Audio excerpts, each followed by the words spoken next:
أعوذ بالله من الشيطان الرجيم. بسم الله الرحمن الرحيم. وإذ قال موسى لقومه إن الله يأمركم أن تذبحوا بقرة قالوا أتتخذنا هزوا قال أعوذ بالله أن أكون من الجاهلين. صدق الله العظيم. اللهم صل على سيدنا وشفينا وحبيبنا وعلى آله وصحبه أجمعين. سبحان الله.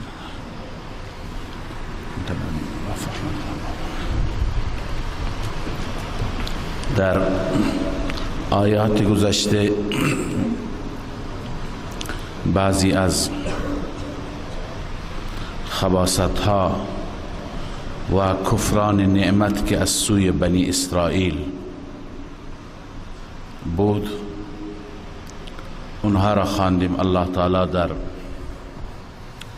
قرآن کریم آنها را یادآوری کرد، ضمن اینکه به بنی اسرائیل موجوده یعنی مخاطبین قرآن فرمود که بر شما خدای تعالی احسانات زیادی دارد، لطف و کرم زیادی دارد، اما شما همیشه عهد شکنی، ناشاکری، ناسپاسی، کفران داشتید. در ادامه اون مباحث موضوع دیگری را و جریان دیگری را که قرآن کریم اشاره می فرماید می خوانیم و اون جریان کشتن گاو هست، ذبح بقره هست که این ذبح بقره یکی از دستوراتی بود که خدای تعالی دستور دادند انجام بدند. بعد از این ذبح بقره الله تعالی جریان قتل نفس را فرموده که اکثر مفسران این هر دو را با هم ربط میدهند. به این صورت ربط میدهند، میگویند که در بنی اسرائیل در زمان موسی علیه السلام فردی که مالدار بود، سرمایه‌دار بود، به وسیله پسرعمویش کشته شد، چون که وارثی دیگه نداشت، فرزندی، پدری، کسی نداشت، وارثش همون پسرعمو بود و این پسرعمو به این نتیجه رسید که اگر کشته بشه، اگر بمیرد تمام سرمایه و مال برای من میماند. به این خاطر خودش اقدام کرد به کشتنش و او را کشت و بعد از کشتنش داد و فریاد را انداخت که پسرعموی من کشتند و انگشت اتهام را به سوی دیگران کرد و خودش را میخواست تبرئه بکند. اما از آنجایی که هیچ دلیلی و هیچ حجتی بر علیه کسی دیگه نداشت، قتل نامفهوم و نامعلوم ماند تا اینکه خدای تعالی دستور داد گاوی بکشند. بنی اسرائیل به موسی علیه السلام گفتند که ما را داری مسخره میکنی با کشتن گاو را بکشیم برای چی؟ حضرت موسی علیه السلام در جواب فرمود اعوذ بالله ان اکون من الجاهلین، من پیامبر خدا هستم، من جاهل نیستم که حرف مسخره بزنم، دستور مسخره بدهم. دستور خداست، گاوی بکشید. تا اینکه مطمئن شدن دستور خداست گاو را کشتند و گاو بعد از مدتی کشتند. حتی اکثر تفاسیر نوشتن 40 سال طول کشید. هی امروز و فردا میکردن چه گاوی به چه صورت باشد، هر چی که سوال میکردن شرایط در جواب شرایط سختری میآمد. بالاخره بعد از مدت گاو را کشتن. در حدیث ما داریم رسول اکرم صلی الله علیه وسلم فرمودند اگر ابتدان اونها نمی پرسیدند و هر گاوی را که می کشتند کفایت می کرد، اما اونها خودشون بر خود سخت گرفتند، خدا هم بر اونها سخت گرفت. به هر حال بعد از مدتی گاو را کشتند و می فرماید که ما گفتیم که بخشی را از آن به اون بزنید. لذا طبق این تفسیر میگویند که یعنی بخشی از گاو را به اون مرده بزنید، به میت بزنید. چنانچه گوشت گاو را به او زدند، او زنده شد، به همین اندازه که گفت قاتل من فلان هست و بعد دوباره مرد. خب الان این داستان را، دو تا داستان را با هم مرتبط کردن عموم مفسران میگویند و لذا معتقدند که کشتن گاو به دلیل چی بود؟ به دلیل همین بود که اون مرده تکلیفش روشن بشه. اما بسیاری از مفسرین ما مثل امام ابن کثیر رحمه الله در تفسیر ابن کثیر، ایشون میفرماید که این داستان که با هم مرتبط باشند و به خاطر همون گفته بشه که گاو را بکشید، این از اسرائیلیات است، یعنی از طریق علماء بنی اسرائیل برای ما روایت شده. ما خودمون در آثار و در احادیث صحیح ما این را نداریم، لذا ما نه اینو میتونیم تایید بکنیم نه اینو میتونیم تکذیب بکنیم. ببینید ایشون میفرماید الظاهر انها مأخوذة من کتب بنی اسرائیل. ظاهر اینه که این داستان به این شکل بیان کردن و هر دو داستان را با هم مرتبط کردن و ربط دادن از کتب بنی اسرائیل مأخوذ شده و هی مما یجوز نقلها.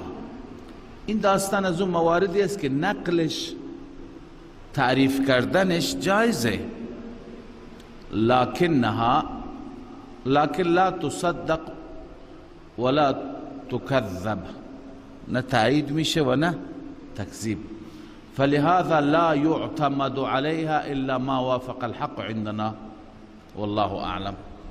لذا به این داستان نمیشه اعتماد کرد مگر اونچه که با حق موافق باشه. خب اما یک تفسیر دیگری هست که بعضی از محققین و حضرت شیخ رحمه الله هم همین تفسیر را دارد، اما در پایان این تفسیر با بعضی محققین شیخ اختلاف دارد. اون اینه که کشتن گاو یک جریان دیگه هست. خدای تعالی به بنی اسرائیل دستور داد که گاو را بکشند. بعد از اینکه اونها گاو را کشتند، سالها طول کشید، مدتها طول کشید. گاو را که کشتند به خاطر نه یک انسان مقتول، بلکه دستوری از دستورات خدا بود.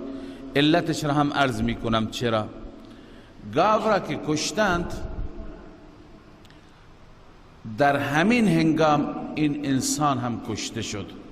الان کشتن گاو 7 سال طول کشید، 40 سال طول کشید، بیشتر کمتر. خلاصه بعد از مدت که گاو کشته شد، الان انسانی هم در همین مدت کشته شد.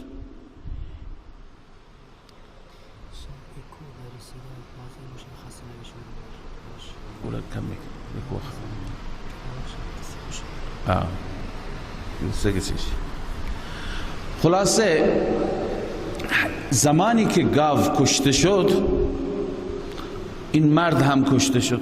مرد که کشته شد، پرسیدند که قاتلش کیه؟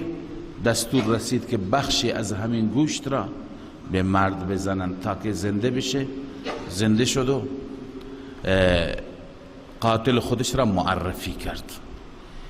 پس بر اساس این گفته اینا دو تا واقعه جداگانه هستند، اما پایان کشتن گاو مصادف شد با چی؟ با کشتن مرد. خب چرا گاو را کشتند؟ چرا خدا دستور داد گاو کشته بشه؟ خب این هم معقول است، به دلیل اینکه اونها گاو را دوست داشتند. تقدس گاو در ریشه دلشون و قلبشون جا داشت و ریشه دوانده بود. شما خواندید و اشرب فی قلوبهم العجل بکفرهم، لذا در دلشون محبت گاو بود. الله عزوجل میخواست که این محبت از دلشون بیرون بشه. بعد از اینکه گوساله پرستی و گاو پرستی انجام دادند، الله عزوجل میخواست که این محبت بیرون بشه، لذا به اونها دستور رسید که گاو بکشند. اما بعد از اینکه اونها گاو را کشتند، اون دستور خدا اجرا شد. ببینید و انما اختص قیل انما امروا بذبح البقره دون غیرها. گفته شده که به آنان دستور داده شد که گاو بکشن، نه چیزی دیگر من البهائم، لانها افضل قرابینهم، افضل ترین قربانی اونها گاو بود. ولعبادتهم العجل، به خاطر عبادتشان گوساله را. فاراد الله ان یهون معبودهم عندهم، تفسیر مدارک. خدا خواست که معبودشان را جلوی چشم اونها اهانت کنه، او را بکشد تا که در دل از دل برود. این مدارک تفسیر بحر المحیط میگه و انما اختص البقر من سائر الحیوانات، گاو اختصاص داده شد از میان همه حیوانات، لانهم كانوا يعظمون البقر، چون اونها گاو را تعظیم میکردند، و یعبدونها من دون الله فاختبروا بذلك، پس امتحان به خاطر این شد که آیا این خدایی که در دل اونها جای گرفته، خب الان فهمیدن که خدا نیست ولی محبت مانده بود، این محبت بیرون میشه یا نه؟ برای همیشه این بیرون بشه. لذا اینها نکشتند بهانه امروز و فردا، تا اینکه آخر این کار را انجام دادند. خب اول آیت را ترجمه میکنیم، بعدا بر این تفسیر هم یک تحلیلی هست. الله میفرماید و اذ قال موسی لقومه ان الله یأمرکم ان تذبحوا بقره، زمانی که موسی برای قومش گفت ای قوم ان الله یأمرکم، خداوند شما را دستور میده ان تذبحوا بقره، که گاوی بکشید.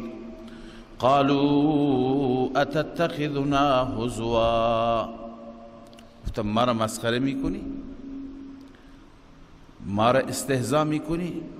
قال اعوذ بالله ان اكون من الجاهلین، آنها گفتم پناه به خدا از اینکه من از جاهلین باشم. نه، مسخره نمی کنم، واقعیتی. قالوا ادع لنا ربك يبين لنا ما هي، استفسار اول، سؤال اول، از پروردگارت بخواه برای ما بیان بکنم ما هي. پس اگر واقعا دستور خداست، ما هي، چه گاوی باشد؟ این سؤال اول بر اساس گفته مفسران از سن و سال بود. ما هي تفسیر جلالین نشته ما هي سنها، جلالین چه سنی باشد؟ 1 ساله، 2 ساله، 5 ساله، 10 ساله؟ جواب این سؤال اول قال انه يقول انها بقرة لا فارض ولا بکر، همانا الله میگوید اون گاوی باشد که لا فارض ولا بکر، نه مسن باشد پیر باشد ولا بکر و نه زیاد کوچک باشد جوان باشد. الفارض اسم للمسنه التي انقطع ولادها. فارض اون مسنه را میگن که دیگه ولادت نمی کند، از عرض کنم که زاد و ولد و گوساله افتاده. عوان بین ذالک، عوان یعنی نصف بین ذالک، متوسط بین این. عوانون را جلالین گفته نصف، متوسط باشه، نه پیر نه خیلی کوچک. فافعلوا ما تؤمرون، انجام بدهید آنچه که دستور داده میشید، امر خدا را عملی کنید. اما اونها به این توضیح هم کفایت نکردند، میخواند رنگش را هم مشخص بکنند. رنگ گاوها معمولا زیاد نیستند، سیاه، سفید، قهوه‌ای هست.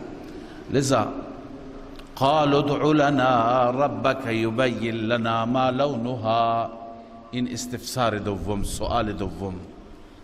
گفتم بخوا از پروردگارت بیان کند برای ما لونها، رنگش چه باشد.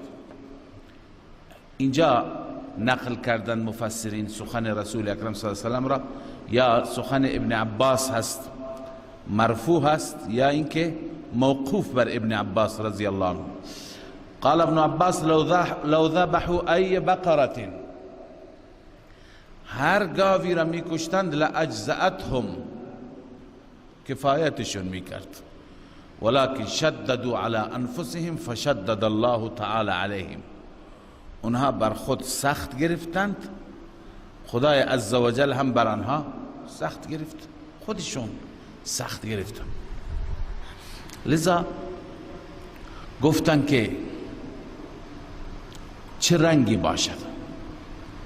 جواب این سؤال قال انه يقول انها بقرة صفراء، همانا پروردگار میگه که گاوی باشد زرد رنگ، فاقع لونها تسر الناظرین، خالص باشد رنگش، یعنی آمیخته با رنگهای دیگه نباشد که ناظرین را، تماشاچیان را خوشحال بکند. تسر ای تعجبهم، برای اونها رنگ بسیار عجیب باشد، جالب باشد، رنگش هم مشخص. باز هم سوال میکنیم قال ادع لنا ربك يبين لنا ما هي، باز هم گفت از پروردگار بخواه که برای ما بیان کند چه گاوی باشد، چه نوعی. گاوها مختلف هستند، گاوهایی هستند که با بقیه گاوها میچرند، گاوهایی هستند که تو زمین کار میکنند، شخم میزنند، آب میکشند. گاوهایی هستند که جلوی خانه چاق و فربه هستند، فقط به اونها علف میدن، شیرشون میگیرند. لذا انواع گاوها داریم از نظر نوع نگهداری. ان البقره تشابه علینا، همانا گاو بر ما مشتبه شده، چندین نوع هستند.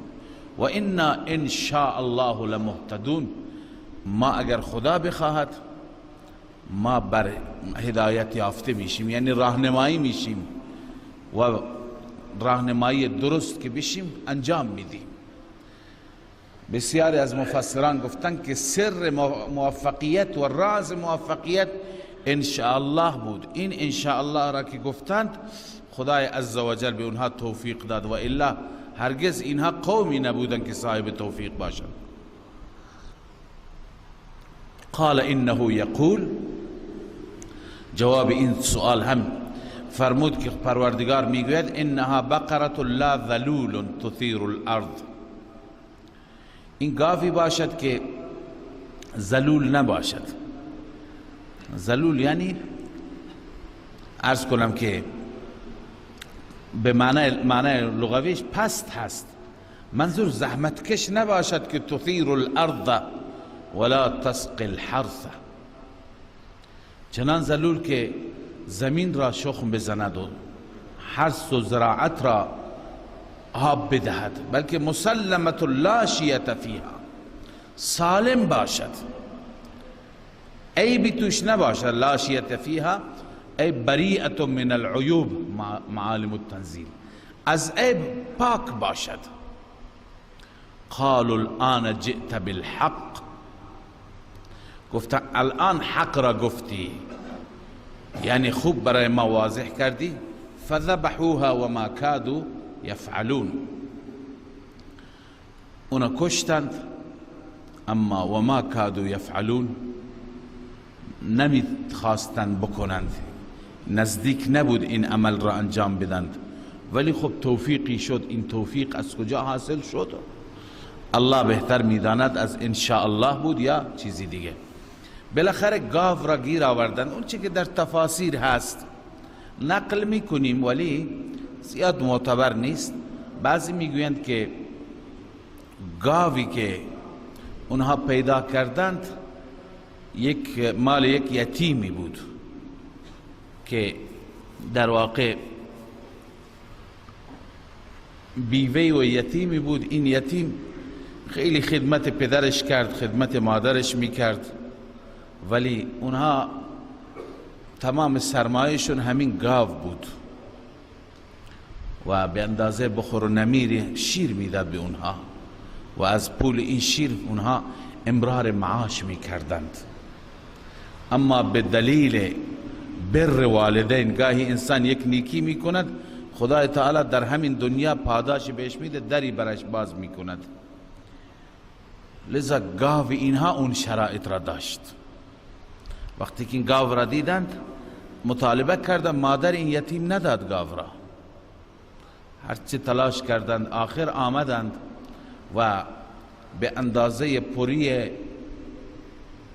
پوست گاو طلا و نقره دادند، زر و سیم دادند تا اینکه اون گاو را داد، یا به قیمت بسیار بالا و به قیمت بسیار گزافی که کلا زندگی اون یتیم از این رو به اون رو شد و زندگیشون به برکت بر والدین و نیکی کردن با پدر و مادر یک زندگی راحت، مرفه و زندگی خوبی شد. به هر حال گاو را گرفتند، از اونو کشتند. خب که کشتند، توجیه و تفسیر اول مفسرین را گفتم، تفسیر دوم را هم عرض کردم که تفسیر دوم این بود که معتقد این مفسرین این گاو به خاطر جریان دیگه کشته شد. گاو به خاطر این نفس کشته نشد. گاو به خاطر این که عظمت گاو که در دل بود از دل برود. و اما وقتی که گاو کشته شد، در این زمان این مرد کشته شد. خب به وسیله همین گاو گفتم بخشی بزنید تا زنده بشه.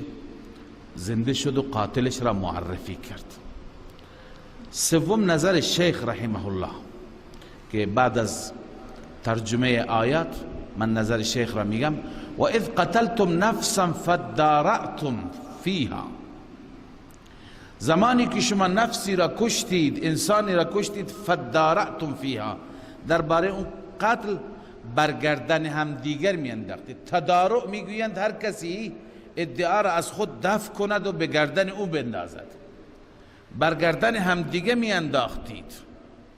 والله مخرج ما کنتم تکتمون، اما اون چیزی که شما کتمان میکردید خداوند او را ظاهر میکرد. والله مخرج ای مظهر، خداوند ظاهر کننده اون چیزی بود. مظهر الله محالتا، حتما ظاهر میکرد، آشکار میکرد آن چیزی که شما کتمان میکردید.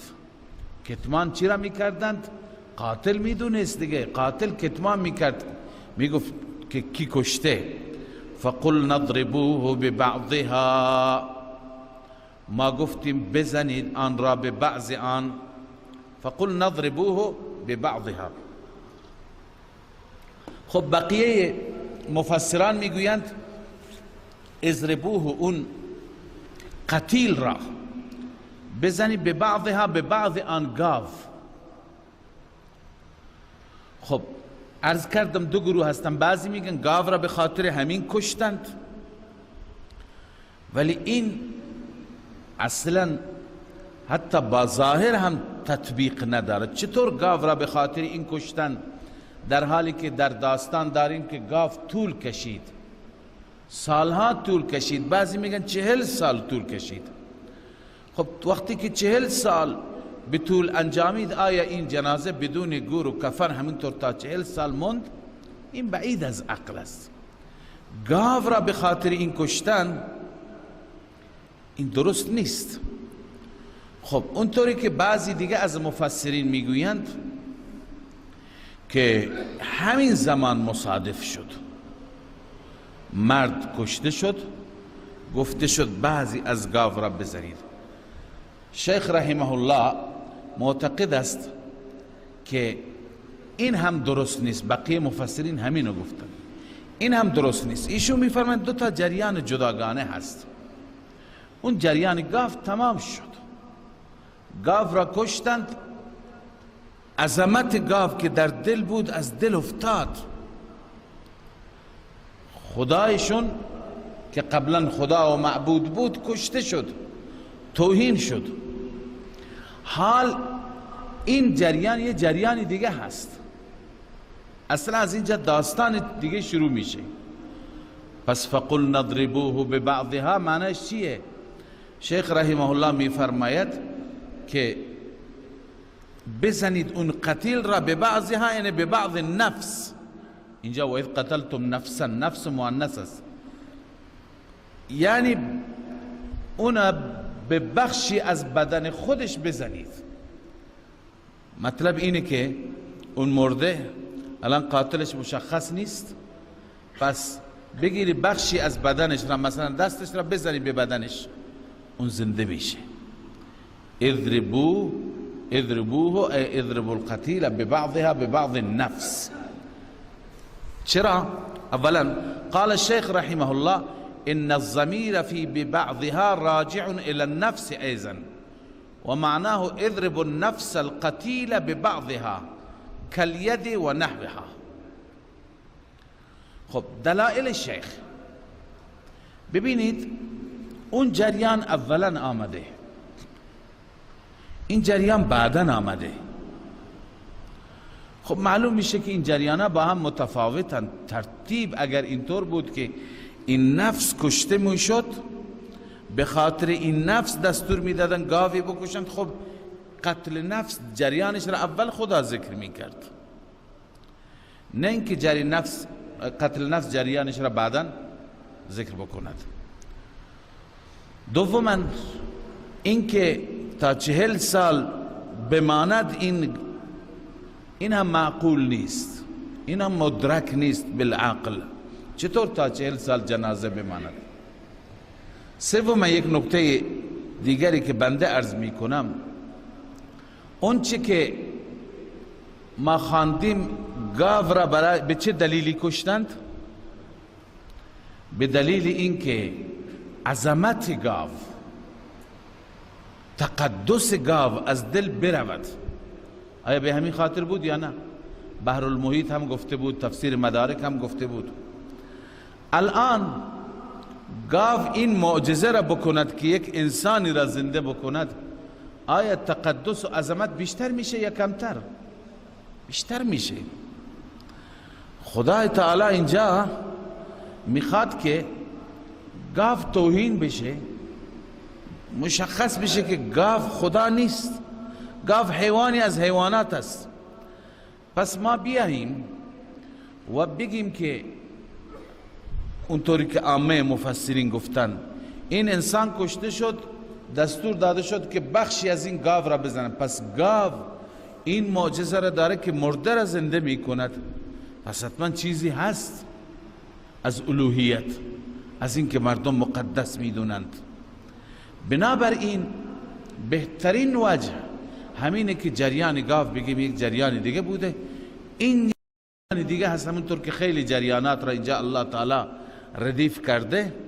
پس اصل جریان این بود که یک انسانی کشته شد، قاتل نامشخص بود، لذا ما گفتیم که بزنید بخشی از بدنش را به بخشی از بدنش، بزنید او را به وسیله نفسش مثل دست، پا، تا اینکه زنده شد و قاتلش را معرفی کرد، دوباره رفت. الله تعالی اینجا به صورت جمله معترضه میفرماید کذالک یحیی الله الموتى، این چنین خداوند زنده میکند مرده ها را، و یریکم آیاته لعلکم تعقلون، و خداوند آیات خودش را یا نظائر قدرت خودش را به شما نشان میده، لعلکم تعقلون، شاید شما درک کنید، عقل داشته باشید، بفهمید. پس ببینید این حکمت ارائه آیات است، لعلکم تعقلون. حکمت چیه؟ ارائه آیات. اما این جریان باید بعد از اون شما بنی اسرائیل را اصلاح میکرد، باید شما را تزکیه میکرد. ببینید چیزی کمی نیست یه مرده زنده بشه به قدرت خدا. الان با هر چیز زنده بشه، بخشی از گاو بهش زده بشه یا بخشی از بدن خودش، این مرده زنده بشه، بشینه بگه که قاتلم پسرعموی خودم هست، باز بمیره. این آیه بزرگی هست. انسان ها وقتی که این جریان را با چشمان خودشون مشاهده بکنند، باید نسل در نسل اینا توبه بکنند، باید اصلاح بشند. این جریان اندکی نیست، باید موجب اصلاح بشه. اما شما بنی اسرائیل چقدر سنگدل و سختدل هستید که بعد از این جریان هیچ تغییری در شما نیامد که بماند. ثم قست قلوبکم من بعد ذلك، بعد از این دلهای شما چی؟ از این هم سنگتر شد، سختتر شد. الله می فرماید ثم قست قلوبکم من بعد ذلك، سپس سخت شد دلهای شما بعد از این. فهی کالحجاره، پس آن دلها از سنگیش مثل سنگ، او اشد قسوه، یا اینکه از سنگ هم شدیدتر، سختتر از نظر، شدیدتر از نظر سختی. چرا؟ چون که ما آثار نرمی و لین را در سنگ ها میبینیم.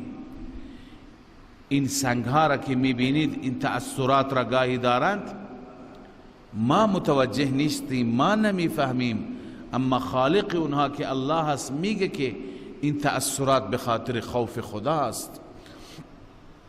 و این من الحجارة لما يتفجر منه الانهار، همانا بعضی از سنگ ها هستند که جاری است از وسط اون سنگ ها نهرها. دلیل لین و نرمش است. و این منها لما يشقق فيخرج منه الماء، بعضی از اون سنگ ها هستن اونهایی که لما يشقق، اونه که شق میشه، شکافته میشه، وقتی که میشکنه توش میبینی که آبه. فيخرج منه الماء، از آن آب خارج میشه. و این منها لما يهبط من خشیت الله، همانا بعضی از سنگ ها هستن که میافتن از خوف خدا، از کوه میبینیم میغلط. لذا اینها همه دلیل خوف خداست. پس سنگ نرمتره، خوف خدا تون زیاده، ولی شما انسان ها دلتون از سنگ تره. و ما الله بغافل عما تعملون، این وعید است بر بد اعمالی یهودی ها. الله می فرماید خدا غافل نیست از آنچه که شما عمل می کنید. فیجازیکم حسب اعمالکم، خدای تعالی شما را جزا میده، به کیفر اعمالتون شما را میرساند، حسب اعمال شما. طبق اعمالشون. پس باید که این نوع واقعات، این نوع آیات برای انسان تکان دهنده باشد، در انسان تأثیر معنوی بگذارد، تأثیر اصلاحی بگذارد، نه اینکه عکس آن.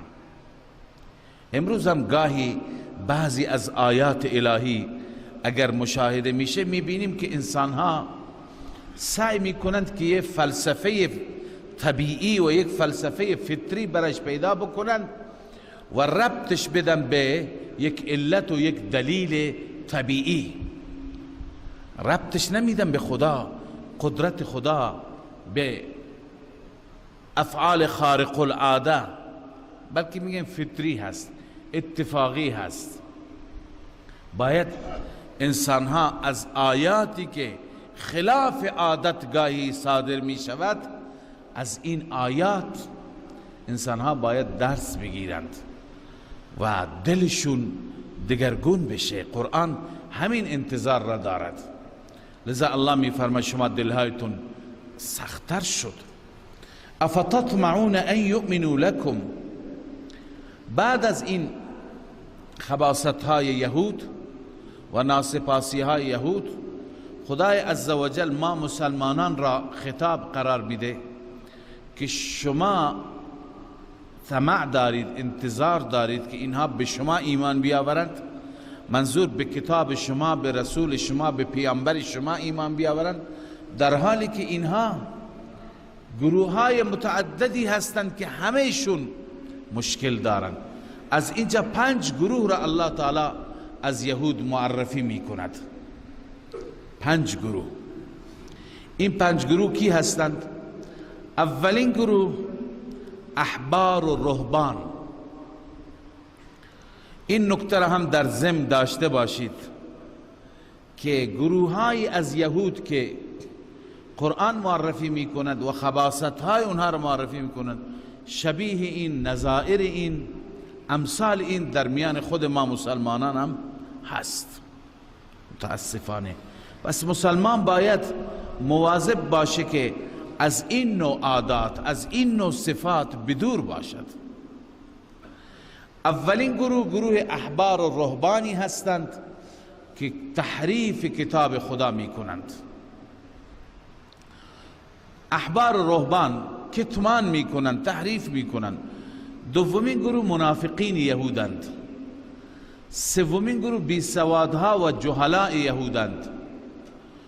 چهارمین گروه علماء محرف تورات هستند. تورات را بالخصوص به چه صورت؟ با یک فریبکاری خاص تحریف می کردند. و پنجمین گروه صاحبزادگان و آغازاده ها هستند. لذا الله تعالی هر 5 گروه را در این آیات به ما معرفی می فرماید.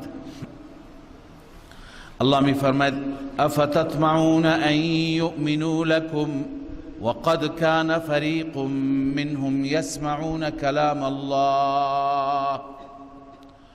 آیا شما طمع دارید، انتظار دارید که ان یؤمنوا لکم، اینکه ایمان بیاورن برای شما، وقد كان فریق منهم، در حالی که گروهی از آنها هستند که منهم یسمعون کلام الله، کلام الهی را میشنوند، ثم یحرفونه، سپس اون را تحریف میکنند، من بعد ما عقلوه، بعد از اینکه او را میفهمند، حقیقت کلام را میدانند و بعدا تحریف میکنند، و هم یعلمون، و آنها میدانند.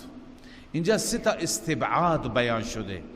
ثم استبعادیه هست، با وجودی که کلام الهی را میشنوند، ثم یحرفونه، استبعاد اول، سپس اون را چی میکنند؟ تحریف میکنند. اینهایی که تحریف میکنند کی هستند؟ قال مجاهد الذين يحرفونه والذين يكتمونه هم العلماء منهم. علمایشون هستند که تحریف میکنند و کتمان میکنند. ما قبلا خواندیم که بعضی از عوامشون اگر اطلاعاتی نداشتند در ولا تلبسوا الحق بالباطل ولا تكتموا الحق. اگر هیچ نوع اطلاعاتی نداشتن میگفتن اصلا ذکر پیامبر در تورات نیامده. اگر اطلاعاتی اندکی داشتن میگفتن بله هست این شرایطی، ولی اون شرایط را ایشون ندارد. پس این گروه اول هست. ثم یحرفونه من بعد ما عقلوه، بعد از اینکه میدانستند. این استبعاد دوم، یعنی واقعا بعید از عقل است. میدانستند که واقعا همین آیات درباره محمد است صلی الله علیه وسلم. چنانچه ابن کثیر نوشته که عمدوا الى ما انزل الله فی کتبهم، هرچی که خداوند فی کتابهم من نعت محمد صلی الله علیه وسلم، تعریف محمد که در کتابشون بود اون را مورد هدف قرار میدادند. فحرفوه عن مواضعه، از مواضعش اون را تحریف میکردن، یا تحریف لفظی یا تحریف معنوی. اینو میخوانیم. و هم یعلمون، آنها میدانستند که ما چی داریم میکنیم. گاهی انسان یک کاری میکند متوجه نیست، اما گاهی کاری که میکند میداند من دارم چه خیانتی میکنم. اینو هم میدانستند.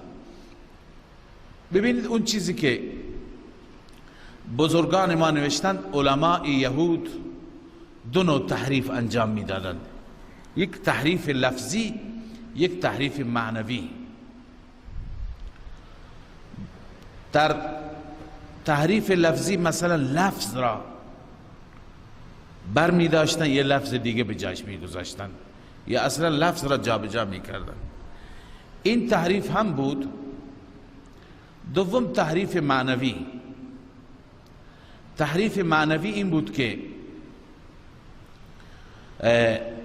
لفظ را به جایش می گذاشتند، اما از نظر معنا تحریف می کردن. می گفتن معناش اینه، مفهومش اینه، ضد اون، عکس اون چیزی که بود، عکس اون چی می کردند، تفسیر می کردند و بیان می کردند. این تحریف معنوی بود. خب الان قرآن مجید، کتاب الهی، من اینو میخوام نمونهش را در مسلمانان آیا هست یا نیست. قرآن مجید از تحریف لفظی محفوظه. هیچ کس نمیتواند تحریف لفظی بکند، چون که مثل تورات نیست. قرآن را الله وعده کرده انا نحن نزلنا الذکر و انا له لحافظون. یک حرفش را کسی نمیتواند جابجا بکند. هزاران و میلیون ها حافظ قرآن مجید هست. اینها را الله عزوجل در واقع سینه ایشون را محل حفظ قرار داده. هر کسی که بخواهد در الفاظ تغییر بیارد، گاهی مشهور میشه، گاهی معروف میشه که مثلا در فلان کشور کفر مثل آمریکا، اروپا، قرآنی چاپ شده، فلان آیات نیستند، آیات جهاد نیستند. خب اگر اونها واقعیت داشته باشه، اونها دلشون خوش میکنند. هیچ وقت نمیتونن که قرآن را از نظر لفظ تحریف کنند. پس قرآن از نظر لفظی تحریف نمیشه تا قیامت. محفوظ، وعده الهی هست انا نحن نزلنا الذکر و انا له لحافظون. اما از نظر معنوی متاسفانه بسیاری از علماء دین فروش هستند که تحریف میکنند. پس اینها نمونه های علماء محرف یهودند، نمونه از اونها هستند. خیلی از آیات را اون تفسیری که آیه داره خلاف اون تفسیر میکنند، ضد اون تفسیر میکنند. به عنوان مثال عرض میکنم، قرآن مجید درباره پیامبر اکرم صلی الله علیه و سلم، درباره اینکه پیامبر ما بشر بود، چون الان گروهی از اهل خرافات میگن پیغمبر بشر نبود، پیغمبر نور بود، نور من نور الله، نور از نور الهی بود. خب وقتی که بهشون گفته میشه که قرآن گفته قل انما انا بشر مثلکم، ای پیامبر به مردم اعلام کن من بشری هستم مثل شما. الان ببین چطور تحریف میکنه، تحریف معنوی، لفظ را جابجا نمیکنه، نمیتونه. میگه که تفسیر این آیه اون نیست که شما میکنید، عکس اون هست. میگه اینجا مبتدا ذکر شده، خبر ذکر نیست، خبر مقدر است. یک انای دیگه هست، قل انما انا انما انا بشر مثلکم. او میگه نه، بعد از انای اول یک انای دوم مقدر است، قل انما انا بشر مثلکم. یعنی ای پیامبر اعلام کن منم، انما انا یعنی بشر نیستم، بشر مثلکم، بشر اونه که مثل شما باشه، من نیستم. ببین این تحریف معنوی هست. اون چی که مراد الله عزوجل است، اون چی که ظاهر آیه هست، این را با یک تقدیر و با یک توجیه من درآوردی بیای خلاف اون بکنی، این چی میگه؟ این تحریف معنوی هست. یا اینکه مثلا وقتی که به اینها گفته میشه که نباید غیر الله را عبادت کرد، نباید غیر الله را فریاد زد، نباید غیر الله را سجده کرد، و آیات ولا تدعو من دون الله میخوانیم، بغیر از الله هیچ کسی را صدا نزنی، اونها میگن که من دون الله یعنی بت. من دون الله یعنی چه؟ یعنی بت. خدا گفته بتها را غیر از من صدا نزنید. اولیاء الله را که نگفته، پیغمبران را که نگفته. ما بتها را صدا نمیزنیم، ما انبیا را ندا میکنیم، ما اولیاء را ندا میکنیم. ببین این تحریف است. کجا من دون الله معنیش بته؟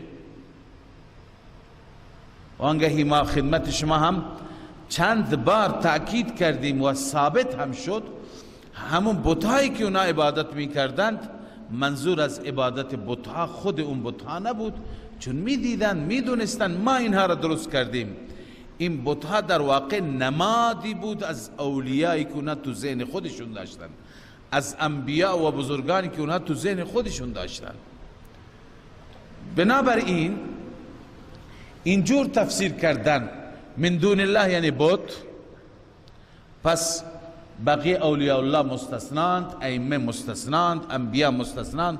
اونها را می توانیم که ندا بکنیم، فریاد بزنیم، عبادت کنیم.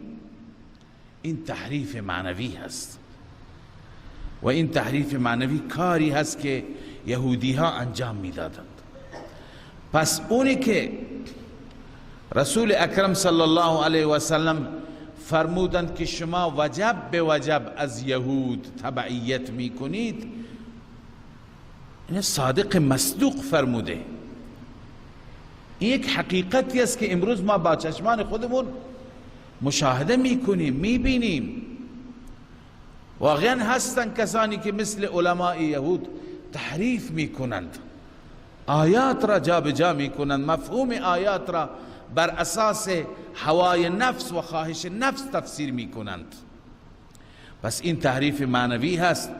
علما باید جدا از این برحذر باشند و باید قرآن طوری تفسیر بشه که سلف صالح ما تفسیر کرده. لذا الله می فرماید که وقد کان فریق منهم یسمعون کلام الله، همانا بود گروهی از آنها، فریق منهم گروهی از آنها که یسمعون کلام الله، کلام الهی را میشنوید. مراد از این گروه کیه؟ المراد بالفریق من کان فی زمن محمد صلی الله علیه وسلم. تفسیر کبیر. اینا در زمان رسول الله بودند. ثم يحرفونه من بعد ما عقلوه وهم يعلمون، سپس آن را تحریف می کردن بعد از این که می فهمیدن، بعد از این که درک می کردن، و هم یعلمون، اونها می دانستن که چه کار می کنند. این گروه اول بود، احبار و رهبان. گروه دوم یهودی ها کیا بودند؟ منافقین یهود. حال درباره اونها الله می فرماید و اذا لقوا الذین آمنوا قالوا آمنا، هرگاه ملاقات می کردند و اذا لقوا الذین آمنوا، مؤمنین را، با مسلمانان، با صحابه، با مخلصین که روبرو می شدند چی می گفتن؟ قالوا آمنا، ما ایمان آوردیم. و اذا خلا بعضهم الى بعض، هرگاه که خلوت می کرد، یعنی می رفتن بعضی از منافقین یهود به سوی بعضی از علماء خودشان، به سوی بعضی از علماء یهود، قالوا اتحدثونهم بما فتح الله علیکم، اونها ایراد می گرفتن بر منافقین خودشان، می گفتن اتحدثونهم، آیا شما با این مسلمانان سخن می گویید و برای اینها بیان می کنید بما فتح الله علیکم، به آن چیزی که ظاهر کرده خدا بر شما، بیان کرده. فتح به معنی بیان هست، فتح الله علیکم بیان کرده خدا، گشوده در تورات یعنی بیان کرده. شما اون اسراری که در تورات برای ما بیان شده اونا را شما چرا برای مسلمانان بیان میکنید؟ لیحاجوکم به عند ربکم، این لام عاقبت است. عاقبت و نتیجه این خواهد شد که اینها بر علیه شما نزد پروردگار شما حجت میگیرند. فردا اینها دلیلی دارن، خودشون خدایا گفتند که ذکر محمد در تورات آمده. لیحاجوکم، نتیجه میشه که اینها میآیند و حجت میگیرند، استدلال میگیرند بر علیه شما عند ربکم، نزد پروردگارتان. افلا تعقلون، شما اینقدر خرد ندارید، عقل ندارید که به دست اینها بهانه میدید، به دست اونها دلائل میدید، حجت میدید. افلا تعقلون حیث تقیمون الحجت علی انفسکم، از اینکه حجت بر علیه خودتون دارید شما قائم میکنید، شما اینقدر خرد ندارید. ببینید منظور چی بود؟ منظور این بود که شما اگر ظاهرا با مسلمانان هستید چرا اسرار ما رو به اونها میگید؟ چرا اون چی که در باره محمد در تورات آمده اون برایشون میخونید؟ میخواهید اونجا نشون بدید که ما واقعا مسلمان به حق هستیم، هرچی تو تورات است برایشون نخونید. اگر شما اینا بخونید فردا اینها بر علیه شما استدلال میگیرند. ببین علامه آلوسی نوشته تخبرون المؤمنین بما بینه الله لكم خاصة من نعت نبیه محمد صلی الله علیه وسلم. شما مؤمنین را خبر میدهید اونچه که خدا بیان کرده برای شما، فقط نعت پیامبرش محمد. شما چرا مؤمنین را از اون احوال خبر میدهید؟ بله، افلا تعقلون. اما الله عز وجل اینجا حماقت یهود را بیان میکند. حماقت یهود اینه که اونها اگر نگویند که در تورات چنین آمده، منافقین نگویند به شما، خدا که میگه؟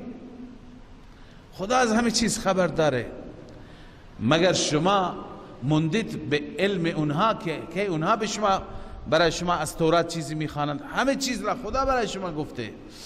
اولا یعلمون ان الله، آیا نمیدانند این یهودی ها ان الله یعلم ما یسرون و ما یعلنون، اینکه الله میداند آنچه که اونها مخفی میکنند، آنچه که علنی میکنند.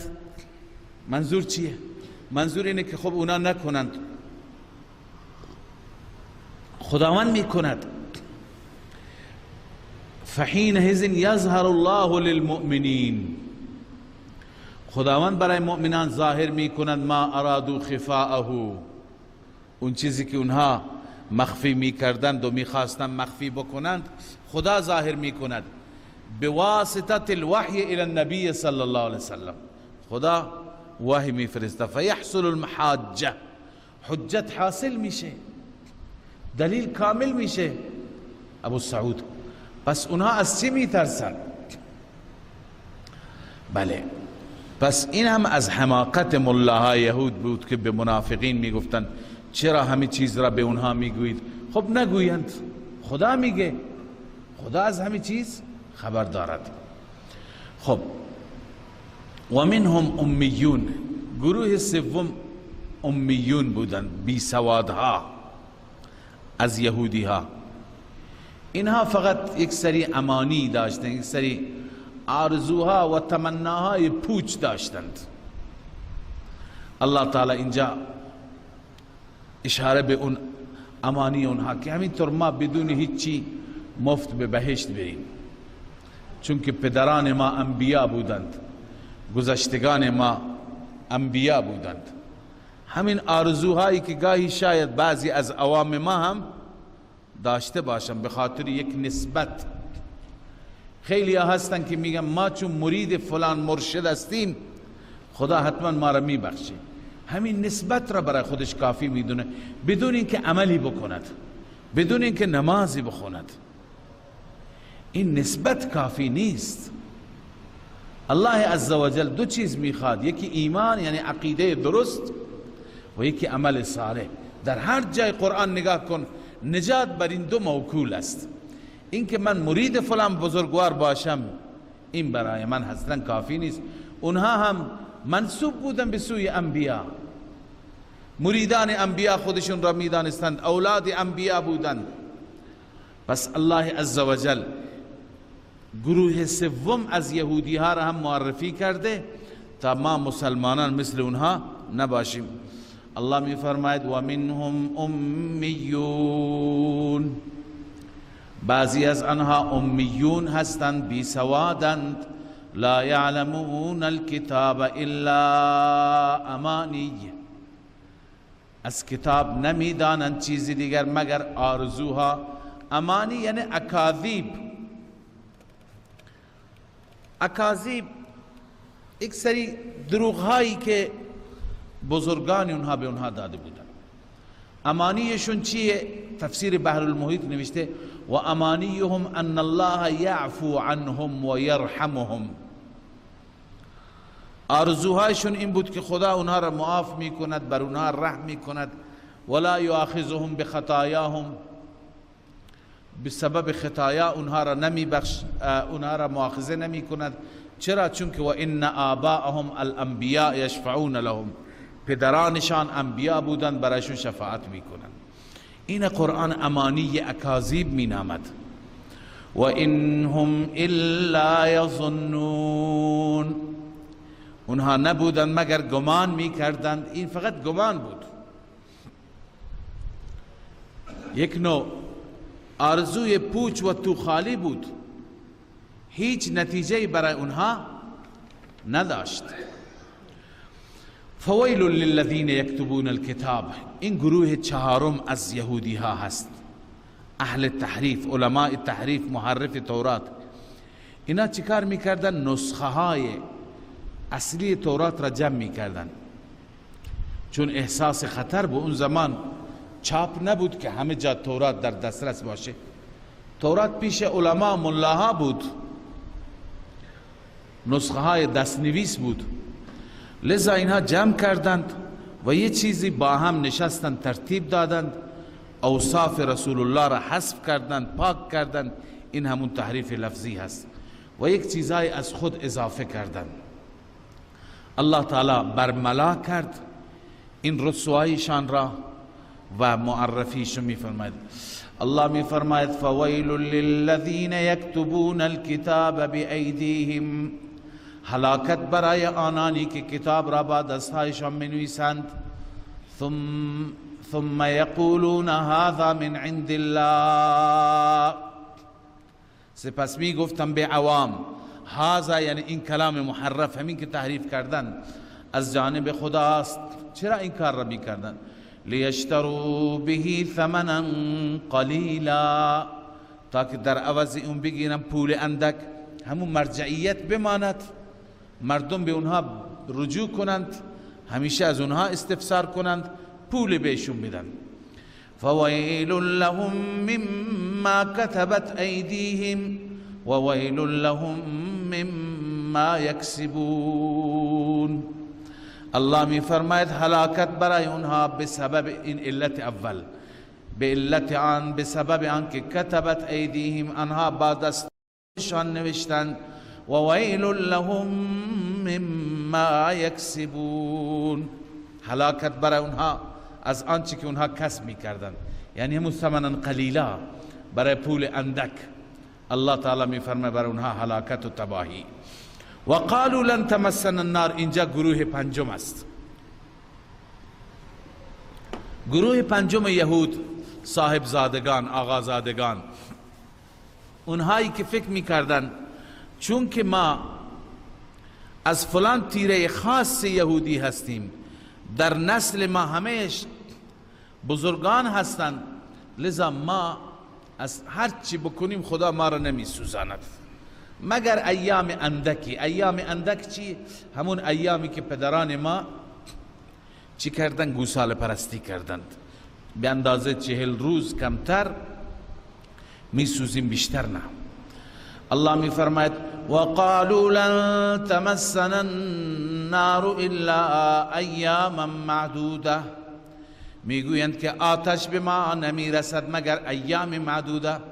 قل اتخذتم عند الله عهدا، خداوند به حبیبش میگه از اینها بپرس آیا پیش خدا شما عهدی گرفتید که فلن یخلف الله عهده، خداوند هرگز خلف وعده نمی کند عهدش را؟ آیا واقعا عهد مغفرت، وعده مغفرت شما از خدا گرفتید؟ ام تقولون علی الله ما لا تعلمون، یا اینکه به خداوند میگی هرچی که شما نمیدانید، هرچی دلتون میخواد میگید. ببینید قل اتخذتم عند الله عهدا، منظور از عهد چیه؟ حضرت ابن مسعود میگوید منظور از عهد اینجا عهد توحید است، لا اله الا الله. مطلب اینه که آیا مگر شما عهد گرفتید، مگر شما لا اله الا الله گفتید، شما ایمان به خدا، به توحید خدا دارید، شما خدا را اطاعت کردید که دلتون جمع میگه ما به عذاب گرفتار نمیشیم؟ قال ابن مسعود عهد بالتوحید، اتخذتم عند الله عهدا یعنی عهد بالتوحید. يدل عليه قوله تعالى الا من اتخذ عند الرحمن عهدا، اونجا خداوند استثناء می فرماید که عذاب نمیده کسی را که اتخذ عند الرحمن عهدا. اونجا مراد از عهد چی هست؟ یعنی قوله لا اله الا الله، معالم التنزیل. و روی عن ابن عباس، ابن عباس می فرماید ان معنی الآیت هل قلتم لا اله الا الله و آمنتم و اطعتم، آیا شما لا اله الا الله گفتید؟ آیا شما به خدا ایمان دارید؟ آیا شما اطاعت کردید؟ اتخذتم عند الله عهدا فلن یخلف الله عهده، پس هرگز خداوند خلف وعد نمی فرماید. اگر عهدی دارید، یعنی اگر لا اله الا الله و توحید دارید که درست، یا اینکه نه شما هنوز همون شرک را دارید. ام تقولون علی الله ما لا تعلمون، شما میگوید بر خداوند اون چه که نمیدانید. بعد از این گروه های پنجگانه یهود، حال خدای تعالی تخویف اخروی و قانون خودش را بیان میفرماید. ببین مدار نجات بر صاحب زادگی نیست، بر اینکه انبیا زاده باشم نیست، بر اینکه عالم و ملا باشم نیست. مدار نجات بر این هست، هم قانون الهی است، هم تخویف اخروی است. الله می فرماید بلا من کسب سیئتا و احاطت، این سیئتا تنوین للتعظیم است. هر کسی که کسب کند سیئه بزرگ، منظور از سیئه بزرگ شرک است. هر کسی شرک بکند فرق نمیکنه، اولاد انبیاء بنی اسرائیل باشه یا اولاد ابراهیم باشه. من کسب سیئتا، هر کسی که سیئه کسب کند، شرک کند، و احاطت به خطیئته، اون سوء عقیده است، این سوء عمل است. و خطاهایش او را احاطه کرده، یعنی هم عقیدهش خراب هم عملش خراب.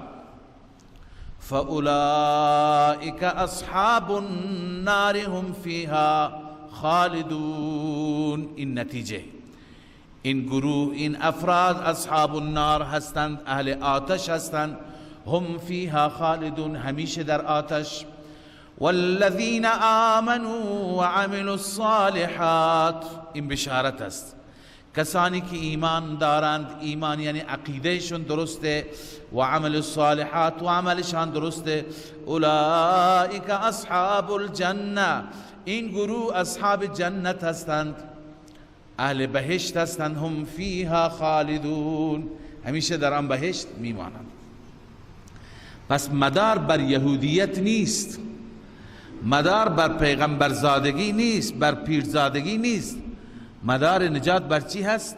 بر ایمان و عمل صالح.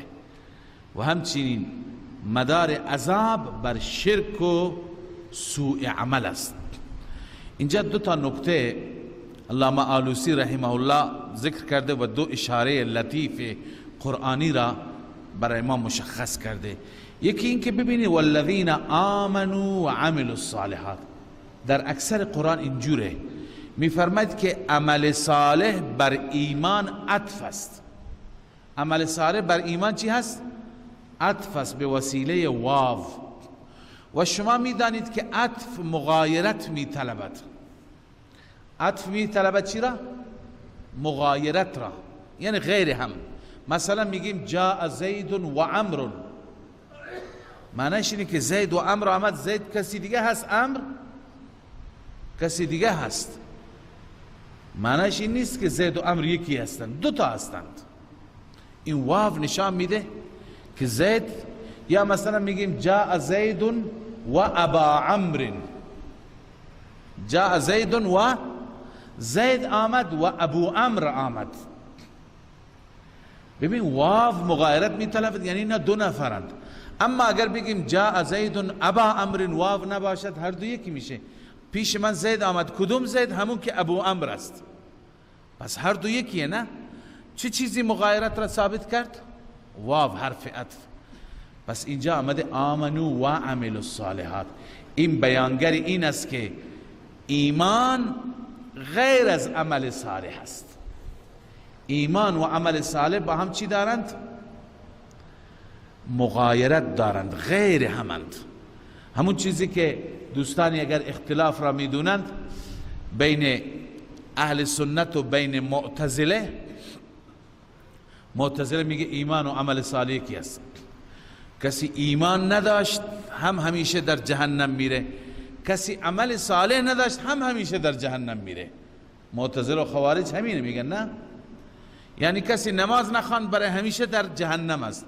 اما اهل سنت معتقد است نه، ایمان غیر است از عمل صالح. ایمان و عمل صالح لازم و ملزوم هم دیگه هستند، برای نجات هر دو لازمند، ولی یکی نیستند. ایمان نام تصدیق قلبی هست و عمل صالح نام انجام با جوارح و عرض کنم که دست و پا هست. بنابراین این نکته اول که با واو مغایرت ثابت شده. نکته دوم اینه که ببینید اینجا خدا هم مشرکین را ذکر کرد هم مؤمنین را، اما بر شرک مشرکین و بر بدعملی مشرکین فار مرتب کرد. بلا من کسب سیئة و احاطت به خطیئته فاولئک اصحاب النار. اما در ذکر آمنو و عملوا الصالحات فاولئک نگفت، اینجا چی گفت؟ اولئک گفت. مطلب اینه که این دلیل است که ورود به نار مرتب است بر کسب سیئه و احاطت به خطیئه. یعنی ورود نار مرتب است بر اینکه کسی شرک بکند و عملش بد باشد. اما ورود بهشت به این موقوف نیست. آمنو و عملوا الصالحات اولئک اصحاب الجنه. ورود بهشت به ایمان و عمل صالح بستگی ندارد. خدای تعالی ایمان و عمل صالح را سبب ظاهری قرار داده بدون عرض کنم که لازم نیست که به خاطر همون ما به بهشت میریم. اونا سبب ظاهری، اصل همون فضل خدا و لطف خدای عزوجل هست. خب و اذ اخذنا میثاق بنی اسرائیل لا تعبدون الا الله و بالوالدین. حال این گروه های از بنی اسرائیل که ذکر شدند اکثرا گذشتگان بودند، آبا و اجداد بودند. خدای تعالی درباره هم لطف و احساناتش بر گذشتگان و هم خباست ها و کفران نعمت اونها در آیات گذشته خوب بیان فرمود. حال روی سخن برمیگردد به بنی اسرائیل موجودین، اونهایی که در عهد رسول الله صلی الله علیه وسلم حاضر بودند. خداوند عزوجل ابتدا میثاق و عهد و پیمانی که گرفته اون میثاق را ذکر می کند. ببینید در این میثاق همه چیز هست، هم ایمان هست، هم عمل است، هم حقوق الله است، هم حقوق العباد است. الله می فرماید و اذ اخذنا میثاق بنی اسرائیل، زمانی که ما پیمان بنی اسرائیل را گرفتیم بر چی؟ لا تعبدون الا الله، این تشریح میثاق است. عبادت نکنند آنها بجز الله، این عقیده توحیدیه، یعنی شرک نکنند. و بالوالدین احسانا، ای احسنوا بالوالدین. این حقوق الله بود، این حقوق العباد است. و احسنوا، احسان کنی نسبت به پدر و مادرتان احسان، و نه تنها به پدر و مادر، و ذی القربا به خویشاوندان، و الیتاما به یتیمها، و المساکین به مسکینها، و قولوا للناس حسنا. و دیگه این پیمان را گرفته بودیم که به مردم زیبا سخن بگویید، یعنی با مردم خوش اخلاق باشید، خوش برخورد باشید، زبان خوبی داشته باشید. و علاوه از اینها و اقیموا الصلاة، این اصلاح نفس است دیگه. و اقیموا الصلاة، نماز برپا بدارید، یعنی اعمال و عبادات بدنی. و آتوا الزکات، زکات بدهید، این برای اصلاح عموم هست. و آتوا الزکات، اخلاق یعنی عبادت مالی. همه اینها را ای بنی اسرائیل موجودین، ای مخاطبین، این پیمانها را ما از شما گرفته بودیم، اما شما الان خودتون را بررسی کنید که شما به این پیمانها پایبندید. نخیر، الا قلیلا منکم، تعدادی اندکی. این الا قلیلا کی هستند؟ مخلصین اهل کتاب که ایمان آوردن به رسول الله صلی الله علیه وسلم، مثل عبدالله ابن سلام، عبدالله ابن سوریه، عبدالله ابن یامین، بعضی از علمایشون که در مدینه طیبه بودن. لذا ثم تولیتم الا قلیلا منکم، سپس شما اعراض کردید مگر اندکی از شما، پشت دادید مگر اندکی از شما. و انتم معرضون، در حالی که شما اعراض کننده بودید. و اذ اخذنا میثاقکم لا تسفکون دماءکم، میثاق تتمه اون میثاق، زمانی که ما از شما این پیمان را گرفتیم، لا تسفکون دماءکم، شما خون همدیگر را نریزید، ای لا یقتل بعضکم بعضا، بعضی از شما بعضی را نکشید. ولا تخرجون انفسکم من دیارکم، و دیگه اینکه خودتون را از دیارتان خارج نکنید، ای لا یخرج بعضکم بعضا، شما با هم زندگی کنید، چرا بعضی را از شهر بیرون میکنید؟ ثم اقررتم و انتم تشهدون، سپس شما به این عهدنامه اقرار کردید و گواه هم هستید. اما چرا باز شکستید این عهد را؟ چگونه عهد را شکستند؟ عنایت داشته باشید که بسیاری از یهودی ها که در مدینه طیبه بودند، اینها با عرب ها در عهد و پیمان بودند. دو قبیله بزرگ و عمده بودند، یکی بنو قریظه، یکی بنو نذیر. بنو قریظه حلیف اوس بودند، چون اقوام کوچک، تیره های کوچک کوچک برای حفظ خودشون را با تیره های بزرگ می بستند و حلیف بودند، عهد و پیمان داشتند. بنو قریظه با اوس داشتند و بنو نذیر با خزرج داشتند. خب اوس و خزرج در زمان جاهلیت سالهای سال با هم درگیر بودند، از هم دیگه می کشتند. وقتی که اونها درگیر می شدند دیگه حلفایشان، هم پیمانانشان مجبور بودند بجنگن.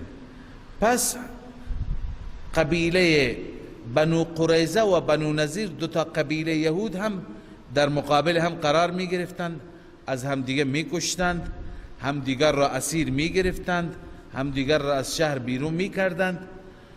اما وقتی که یکی اسیر می شد، یکی از همین دو گروه اسیر می شد، مثلا از بنو نذیر یکی اسیر می شد به دست بنو قریظه، برای اسیر پول می دادن، فدیه می دادن تا آزادش کنن.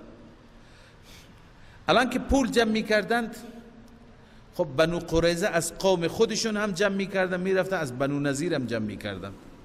خب بنو نذیر دشمن شماست، چطور شما پول میدید؟ میگفتم به ما در تورات دستور داده شده که هر یهودی که اسیر شد برای آزادیش تلاش کنیم. فقط در بخش چنده و در بخش پول جمع کردن اینها دستور تورات را به یاد داشتن. قرآن الان میگه که به بخشی از کتاب شما ایمان میآورید، به بخش دیگه ایمان نمیآورید. مگر تورات نگفته بود هم دیگر را نکشید؟ تورات نگفته بود هم دیگر را اسیر نگیرید؟ تورات نگفته که هم دیگر را اخراج نکنید، با هم درگیر نشید؟ این همه دستورات تورات را نادیده گرفتی، فقط همین یکی بیادت هست که به وقت پول جمع کردن میگی باید همه باید پول جمع کنیم. پس این در واقع یکی دیگر از خباثت های یهود بود که یک بخشی را از کتاب که خوششون می آمد و آسانتر بود به اون عمل می کردن، به بخش های دیگه توجه نمی کردن. کل این آیات همین بیان فرموده. الله می فرماید و اذ اخذنا میثاقکم، زمانی که ما پیمان شما را گرفتیم که لا تسفکون دماءکم، خون هم دیگر را نریزید، ولا تخرجون انفسکم من دیارکم، شما خودتون را بیرون نکنید از دیار و کاشانه خودتان. ثم اقررتم، سپس شما بر این اقرار کردید، اعتراف کردید، و انتم تشهدون، شما گواهید که همین پیمان از شما گرفته شده. ثم انتم هؤلاء، سپس شما این موجودین با شما هستم، نه پدران شما. تقتلون انفسکم، هم دیگر را میکشید. ای یقتل بعضکم بعضا، بعضیتون را میکشید، گویا هم دیگر را میکشید. و تخرجون فریقا منکم من دیارهم، و بیرون میکنید یک گروهی از شما، آنها را از دیارشان بیرون میکنید. تظاهرون علیهم بالاثم والعدوان، بر علیه اونها کمک میکنید. تظاهر بمعنی پشتیبانی و حمایت میکنید بر علیه قبیله خودتان. بالاثم والعدوان، به گناه و تعدی. چرا گناه و تعدی گفته بالاسم؟ بخاطر اینکه حقوق الله اینجا ضایع شده بنسبت به دلیل تضییع حقوق الله، والعدوان به دلیل تضییع حقوق العباد. با قبیله اوس همراه شدید، حلیف اقوام خود یهودی را داری میکشید، بیرون میکنید. و این یأتوکم اسارا تفادوهم. الله می فرماید اگر پیش شما اسیرانی بیایند تفادوهم شما فدیه می دهید برای آزادی آنها، در حالی که و هو محرم علیکم اخراجهم، آن حرام است بر شما، یعنی اخراجشان حرام است. افتؤمنون ببعض الكتاب و تکفرون ببعض، آیا شما ایمان دارید به بعض کتاب تورات بنیست، بعض بنیست فدیهش را قبول داری، و تکفرون ببعض بعض بنیست قتل و اخراج را کفر میکنی، عمل نمی کنی بهش. لذا الله تعالی نتیجه این کفران را بیان می فرماید فما جزاء من یفعل ذلك منکم. الله می فرماید نیست جزای کسی که این کار را بکند از شما الا خزی فی الحیات الدنیا، مگر رسوایی در زندگی دنیا. این در دنیا است، اما نتیجه اخروی و یوم الخزی نتیجه دنیوی بود. و یوم القیامت یردون الى اشد العذاب، در روز قیامت برگردانده می شوند به سختترین عذاب. سختترین عذاب چیه؟ آلوسی نوشته المراد الخلود فی النار، همیشه در جهنم میمانند. و ما الله بغافل عما تعملون، خداوند از اعمال شما غافل نیست، میبیند عمل کرد شما را. اولئک الذین اشتروا الحیات الدنیا، این علت را بیان میفرماید چرا یهود این گونه هستند، این چنین هستند. الله میفرماید اینها خریداری کردند زندگی دنیا را در مقابل آخرت، زندگی آخرت را فروختند، از دست دادند و خریدند. اینجا به معنی اشترا را به معنی استبدال هم میتونید بکنید، چنانچه قبلا خواندید. اختیار هم میتونید بکنید، تبدیل کردند یا اختیار کردند و ترجیح دادند زندگی دنیا را در مقابل آخرت. فلا یخفف عنهم العذاب، عذاب از اونها تخفیف نمیشه، ولا هم ینصرون، انها یاری نمیشوند. نفی شفاعت قهری، هیچ کسی نیست که یاوری اونها باشد، چون اونها کفر کردند. لذا برای کافر هیچ کسی شفاعت نمی کند. ولقد آتینا موسی الكتاب وقفینا من بعده بالرسل. بعد از ذکر خباثت یهود موجود، الله تعالی نعمتهای دیگر که بر آبا و اجدادشون عنایت فرموده و باز کفران اون نعمتها را یادآوری می کند. مطلب اینه که شما اون چی که میکنید جدید نیست، گذشتگان شما، پدران شما همین کارها را کردن. الله می فرماید ولقد آتینا موسی الکتاب، همانا ما دادیم به موسی علیه السلام کتاب را، وقفینا من بعده بالرسل. قفینا ای اتبعنا، پشت سر قرار دادیم بعد از موسی رسول دیگر را، پیامبران متعدد آمدن. و آتینا عیسی ابن مریم البینات، و ما دادیم به عیسی ابن مریم بینات را، و ایدناه بروح القدس، و او را مؤید کردیم، تایید و تقویت کردیم با روح القدس. اینجا دو چیز ذکر شده که نفی الوهیت عیسی میشه. یکی عیسی ابن مریم، ببینید با انبیاء دیگر را خداوند ذکر نمی کند اسم پدرشون را. هر جا که ذکر محمد آمده هیچ جا نیامد محمد ابن عبدالله، موسی ابن عمران، ابراهیم ابن آذر، هیچ کسی. اما عیسی هر جا عیسی ابن مریم. چرا؟ چون که اونها میگفتن عیسی ابن الله، پس عیسی ابن مریم رد الوهیت است. همین نام گفتن چی هست؟ رد الوهیت است. دوم و ایدناه بروح القدس،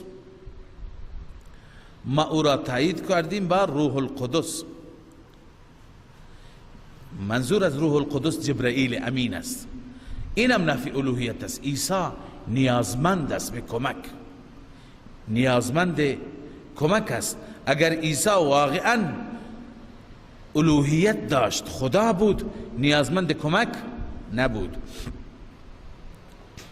و ایدناه بروح القدس افکلما جاءکم رسول بما لا تهوى انفسکم استکبرتم. حال توبیخ است، سرزنش برای یهود موجود.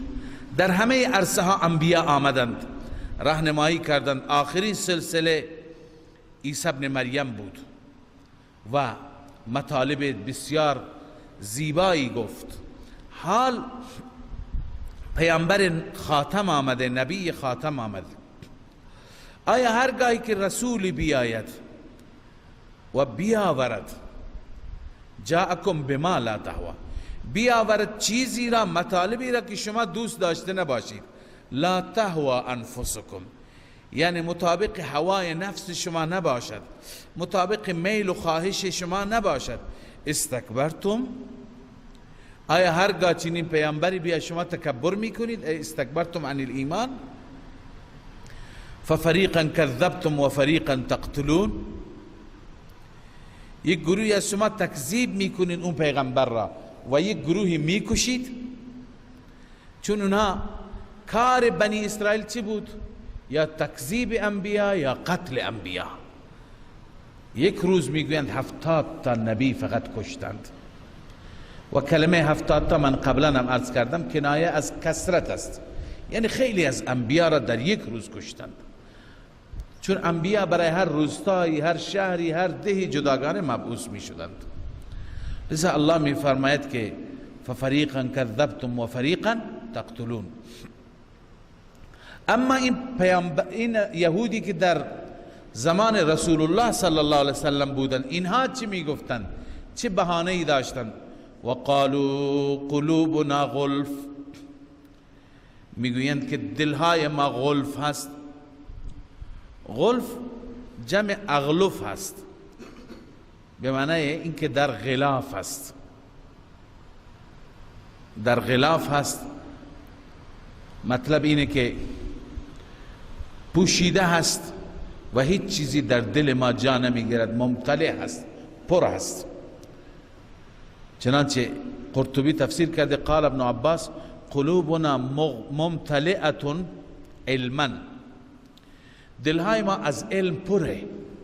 لا تحتاج الى محمد، نیاز به محمد ندارد. و قالوا قلوبنا غلف. اینه الله تعالی جوابش داده بل لعنهم الله، رد لما قالوا، این رد قالوا هست. بل لعنهم الله، حقیقت اینه که غلف نیست، دلشون پر از علم نیست. حقیقت اینه که خدا اینها را از رحمتش به دور قرار داده. مورد لعن و نفرین الله است. چرا؟ به کفرهم، با سببی است، به سبب کفرشان. فقلیلا ما یؤمنون، فقلیلا ما یؤمنون، بسیار اندکند آنهایی که ایمان می آورند. ما هم برای تأکید قلت است، یعنی خیلی کم. اونایی که ایمان آوردن در مقابل اونایی که کفر کردن خیلی کم بودن. ولما جاءهم کتاب من عند الله، حال اون کفرشون چطور کفر کردن؟ الله می فرماید زمانی که آمد پیش آنها کتاب، خود کتابی یعنی قرآن، قرآنی که من عند الله، قرآنی که از جانب الله بود. وصف اول من عند الله. مصدق لما معهم، وصف دوم در حالی که این کتاب تصدیق کننده آن کتابی بود که با اونها بود، یعنی تصدیق کننده تورات. از نظر مطالب تورات را تصدیق میکرد. و کانوا من قبل یستفتحون علی الذین کفروا، در حالی که بودن، وقتی که این جمله حالیه باشد قد اولش مقدره و قد کانوا، در حالی که بودن قبل از این یستفتحون علی الذین کفروا، طلب فتح می کردن بر کفار، طلب فتح یعنی چه؟ ببینید بعضی از مفسران به همین معنا گفتند طلب فتح به این معنا که هر وقتی که با کفار می جنگیدند پیامبر آخر الزمان را وسیله فتحشون قرار می دادند، می گفتن خدایا به طفیل پیامبر خاتم ما را موفقیت نصیب بگردان، عنایت بفرما. طلب فتح به این معنا. اما حضرت شیخ رحمه الله می فرماید این به اون معنا نیست یستفتحون که وسیله می گرفتند از نبی خاتم و از آمدن پیغمبر آخر، بلکه یستفتحون اولا این خالی از معنای سین هست. یستفتحون به معنی یفتحون. خیلی جاها ما داریم مثلا باب استفعال بدون معنی طلب، مثلا استقر به معنی قرر هست، طلب قرار نیست. استقر به معنی چیه؟ قرر. استفتح به معنی فتح. یستفتحون به معنی یفتحون. خب فتح معنی چیه؟ فتح به معنی بیان کردن است، نه به معنی طلب فتح کردن. فتح به معنی چی هست؟ گفتن، بیان کردن. پس مفهوم آیه چیه؟ ببین تفسیر صحیح آیه مستدل عرض می کنم. تفسیر صحیح اینه که یستفتحون علی الذین کفروا، یعنی می گفتن بر کفار، به بقیه کفار می گفتن درباره پیامبر خاتم، نه اینکه با اونا جنگ می کردند و طلب فتح می کردند، نه بحث جنگ نیست. به بقیه کفار می گفتن که پیامبر خاتم می آید، به اون باید همه ما ایمان بیاوریم. اینه می گفتند. خب این تا دیروز می گفتید، امروز که این پیامبر آمده چرا ایمان نمی آورید؟ مفهوم آیه اینه. به چه دلیل؟ ببینید که اولا فتح به معنای بیان کردن، علم، چنانچه در تفسیر روح المعانی نوشته من قولهم فتح علیه اذا علمه و وقفه. فتح علیه بر او بیان کرد زمانی که علمه او را تعلیم بده، او را واقف و آگاه بگرداند. کما فی قول تعالی اتحدثونهم بما فتح الله علیکم. الان شما آیه را خواندید، یهودی ها به بعض یهودی های دیگه منافقینشون چی میگفتن؟ اتحدثونهم بما فتح الله علیکم. بما فتح الله علیکم اونجا چه ترجمه کردیم؟ شما به مسلمانان میگوید اون چی که خدا برای شما بیان کرده. پس فتح به معنی چی هست؟ بیان هست. بازم آلوسی میگه که اتحدثون بما فتح الله علیکم ای یعرفون المشرکین. قبلا یهودی ها برای مشرکین معلوم میکردن، برای اونها تعریف میکردن ان نبیا یبعث منهم وقد قرب زمانه. نبی از میان ما مبعوث میشه، زمانش نزدیک رسیده.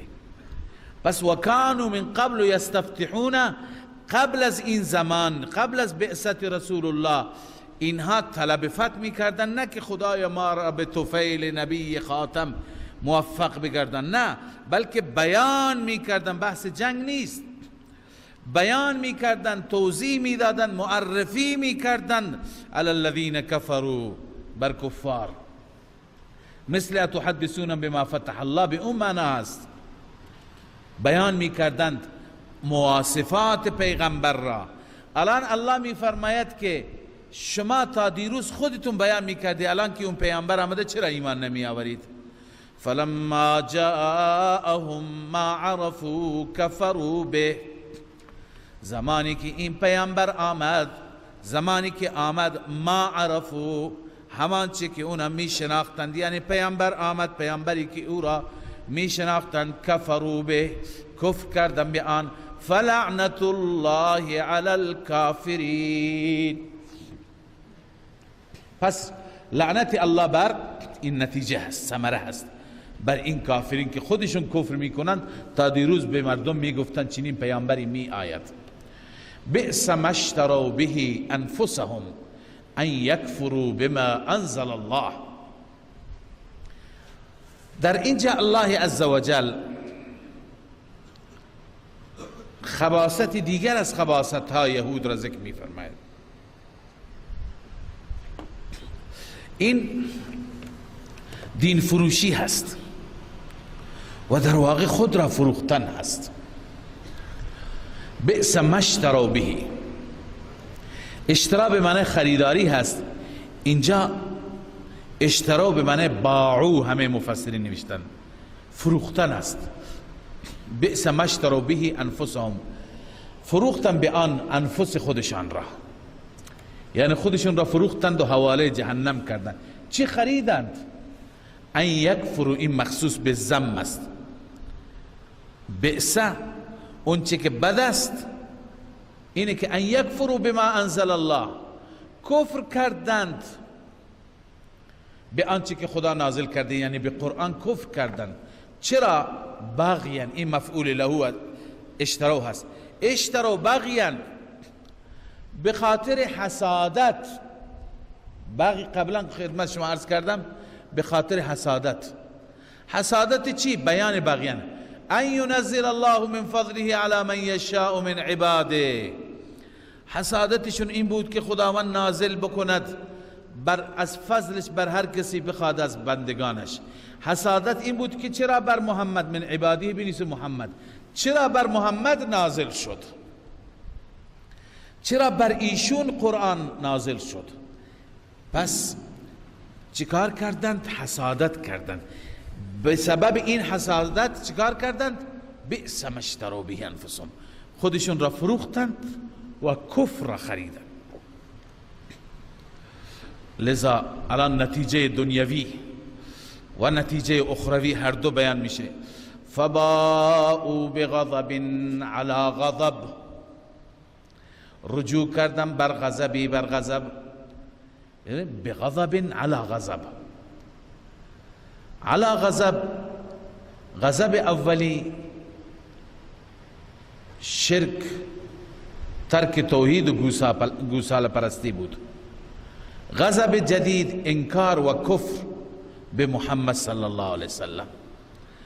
پس فباءوا بغضب علی غضب، بغضب ای کفر محمد و انکار محمد، علی غضب بر غضب اول یعنی شرک و گوساله پرستی. وللکافرین عذاب مهین، برای چنین کافرین عذاب ذلت بار است. ثمره اخروی، اون ثمره دنیوی بود، این ثمره اخروی هست. و اذا قیل لهم آمنوا بما انزل الله، هرگاه به آنها گفته می شد ایمان بیاورید به آنچه که الله نازل کرده، یعنی به قرآن، قالوا نؤمن بما انزل علینا، ما ایمان میآوریم، ای نستمر علی الایمان، ما به ایمان میمانیم. هرچی که بر خود ما نازل بشه یا نازل شده به واسطه موسی، یعنی بر ما بنی اسرائیل نازل شده، به اون ایمان میآوریم. به غیر بنی اسرائیل هرچی نازل بشه ما ایمان نمیآوریم. این همون بغیان هست، حسدن هست یا نیست؟ قالوا نؤمن بما انزل علينا ويكفرون بما وراءه، بما وراء آن کفر می کردند، یعنی ما انزل علینا، بر غیر ما انزل علینا کفر می کردند. و هو الحق مصدقا لما معهم، الله می فرماید در حالی که این کتابی که بر محمد صلی الله علیه و سلم نازل شده، و هو الحق، این حق است، مصدقا لما معهم، تصدیق کننده اون کتاب هایی است که با اون هست. خب پس این حق است، این قبول نکردند، تورات خودشون را قبول داشتند. خب خداوند عزوجل می فرماید پس چرا شما انبیا را کشتید؟ ذکر میکنه خباثت های گذشته را. اگر واقعا شما به تورات ایمان دارید، مگر تورات گفته انبیا را بکشید؟ قل فلم تقتلون انبیاء الله، به آنان بگو پس چرا کشتید انبیا را، انبیاء خدا را، من قبل از این، ان کنتم مؤمنین، اگر مؤمن واقعی هستید. و بودید. چرا اونها را کشتید؟ پدران شما کشتن. شما منظور اینه که شما میگید ما مثل پدرانمون به اونها ایمان داریم. خب چرا کشتند؟ همون ایمان شما دارید. ولقد جاءكم موسى بالبينات. الان نمونه ذکر میکنه از انبیاء گذشته. موسی با تورات با معجزات آمد. شما بجای اینکه خدا را پرستش کنید گوساله را پرستش کردید. چطور میگید که نؤمن بما انزل علینا؟ کجاست بما انزل علینا؟ ولقد جاءكم موسى بالبينات. همانا موسی علیہ السلام با بینات و با دلائل آمد. ثم اتخذتم العجل من بعده وانتم ظالمون. سپس شما گوساله را گرفتید بعد از موسی، من بعده الها، به عنوان اله گرفتید. و انتم ظالمون، در حالی که شما ظالم بودید. چرا ظالم؟ چون که عبادت را در غیر محلش وضع کردن. باید خدا را عبادت می کردن. چرا عبادت کردن؟ گوساله را. و اذ اخذنا میثاقکم و رفعنا فوقکم الطور. جریان دیگر و نمونه دیگر از ناسپاسی، ناشاکری، کفران این خواندید که بعد از اینکه اونها از عمل کردن به تورات سر باز زدن، کوه طور را خدا بر سرشون آورد. خب الان در واقع رد اون کلامشون که الان ما خواندیم، اونا گفتن نؤمن بما انزل علینا. اگر واقعا شما به توراتی که بر شما نازل شده ایمان میارید، چرا وقتی که تورات نازل شد شما گفتید ما نمیتونیم؟ تا اینکه خدا مجبور شد کوه طور را از بیخ برکند و بر سر شما بیاورد. و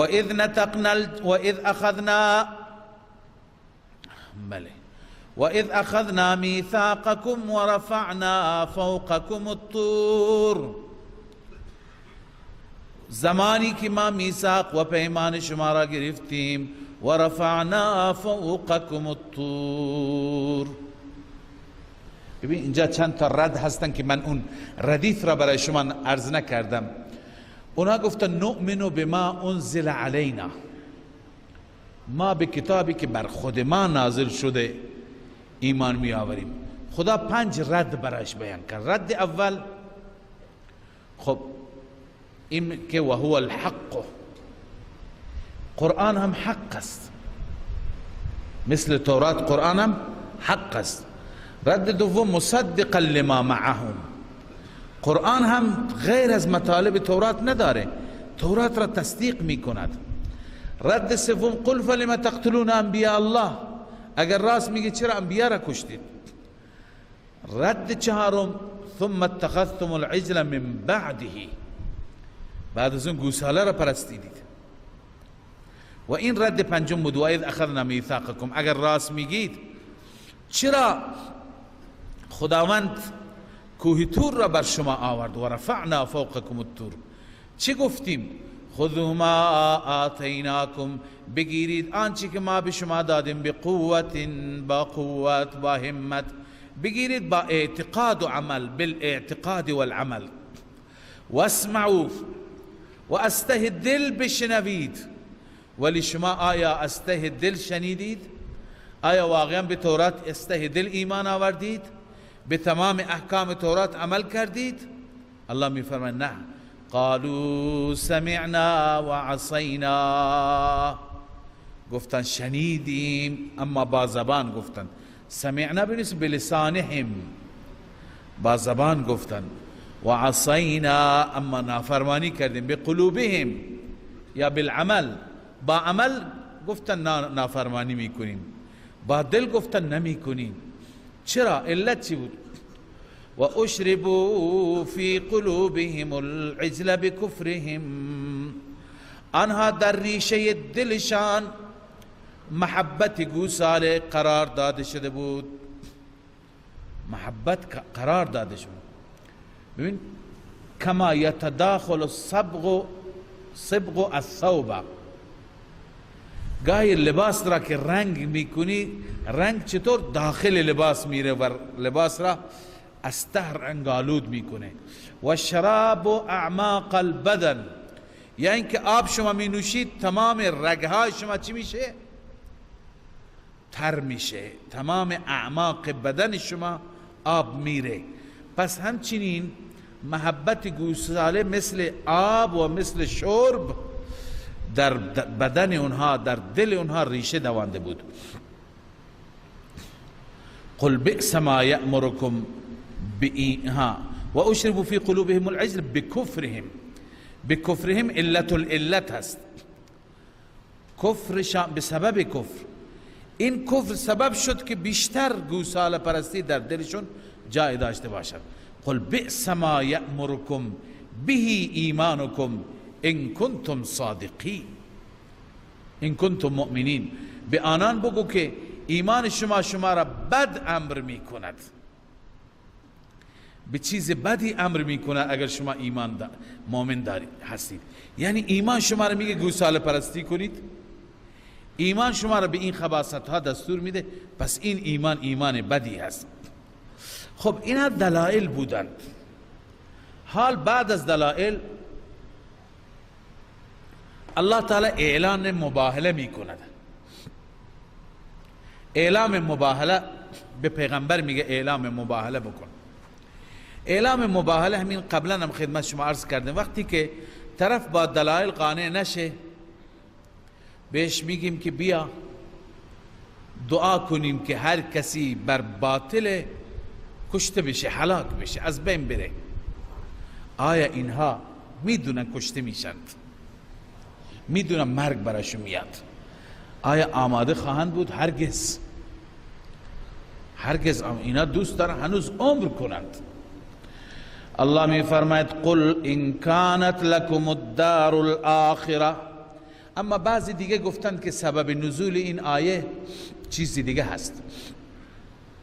اونه که یهودی ها همیشه می گفتند که لن يدخل الجنة الا من كان هودا او نصارا، و می گفتند نحن ابناء الله، و می گفتند لن تمسنا النار الا ایاما معدوده، ما وارد بهشت میشیم، ما را خداوند چند روزی اگر عذاب بده بعد از اون به بهشت میبرد. پس اینطور که شما میگه آخرتتون خیلی بهتر از دنیای شماست، آبادتره، پس بیایید مرگ بطلبید برای خودتون، چون مرگ خوبه برای شما، شما را به بهشت میبره. شما خودتون میگی که ما خوبیم، وضعیت ما خوب است. الله میفرماید قل ان كانت لكم الدار الاخره، اعلام بفرما اگر برای شما دار آخرت است، یعنی آخرت از آن شماست، عند الله، نزد الله، خالصتا، فقط برای شما، من دون المؤمنین، بغیر از مؤمنان. اگر این چنین است فتمنوا الموت ان کنتم صادقین، پس مرگ را تمنا کنید، مرگ را تمنا کنید لتدخلوا الجنه، تاکه وارد بهشت بشید، زودتر بهشت تشریف ببرید. فتمنوا الموت ان کنتم صادقین. اما علمایی که میگن این دعوت مباهله هست، این فتمنوا الموت گفتن جامع البیان نوشته، قرطبی نوشته ای ادعو بالموت على الكاذب من الفریقین، موت را بخواهید بر هر فریقی که دروغ میگه، على الكاذب من الفریقین. والمراد منه المباهله، مراد از این مباهله هست، دعوت به مباهله، کما صح عن ابن عباس و غیره من السلف. پس فتمنوا الموت ای ادعو الموت على الكاذب من الفریقین ان کنتم صادقین، اگر راست میگید. اما الله می فرماید ولن يتمنوه ابدا بما قدمت ایدیهم، هرگز آنها تمنا نمی کنند مرگ را ابدا. این پیشگویی است، پیشگویی که هرگز تمنا نمی کنند. چرا؟ بما قدمت ایدیهم، به سبب عمل کرده آنها، به سبب اونچه که دستهای اونها انجام داده، یعنی عمل اونها انجام داده. والله علیم بالظالمین، الله خوب میداند چنین ظالمان را. ولتجدنهم احرص الناس على حیات. این دلیل کذب ادعایشون هست. اونها مرگ را بخوان بماند که از همه مردم بیشتر دوست دارن بمانند. اینقدر که زندگی برای اونها محبوبه، زندگی برای اونها شیرینه و عمر برای اونها شیرینه. هیچ چیزی حتی نسبت به مشرکان که هیچ اعتقادی به آخرت ندارند، اینا خوب اعتقاد دارند، اونا هیچ اعتقادی ندارند، حتی نسبت به اونها هم اینها بیشتر زندگی دوست دارند. الله می فرماید ولتجدنهم احرص الناس علی حیات. البته می بینی آنها را حریص ترین انسانها بر زندگی. علی حیات، این تنوین برای تنویع است. این نوع حیات، حیات با کفر، حیاتی که به عنوان مرجع باشند، به عنوان اینکه مردم اونها را پول بدن. و من الذین اشرکوا، احرص صیغه اسم تفضیل بود. اسم تفضیل استعمالش یا با من هست یا با علا. حریصتر هستند از کسانی که اشرکو، شرک کردند.